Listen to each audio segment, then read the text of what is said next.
अध्यक्ष नमस्कार हजुर। नमस्कार। हजुर झुम्का खबर स्वागत छ हजुर। स्वागत छ। हजुरलाई हाम्रो यो छप्की मेलाको अलिकति हाम्रो परिचय भनिदिनुहोस् न सर, कहिलेदेखि लागेको यो यसको? छप्की मेलाको परिचय भन्नाले तपाईँको करिब 40 वर्ष हुन लाग्यो। हजुर।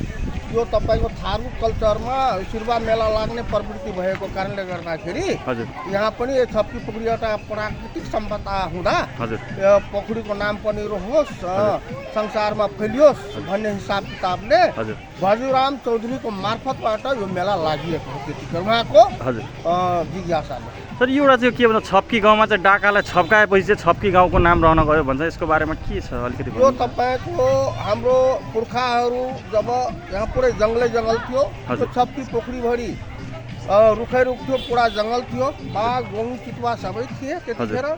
अनि सबै जङ्गल फरानी गरेर हाम्रो पुर्खाहरूले यहाँ बसोबास गरिराख्नुभएको थियो यही छेउमै। यहीँ तनहरको कुनाको छेउको जग्गामा बस्ती थियो। अनि तपाईँको पुरा डाकाहरू लाग्यो त्यहाँ। डाकाहरू लागेपछि हाम्रो पुर्खा भनेको मोहन पटवारीले डाकालाई छप्कायो। छप्काएपछि गर्दन छिनाइदियो। गर्दन छिनाएपछि छप्काएपछि अनि छप्की नौ रहन गयो। ओके, हस् त, धन्यवाद सर।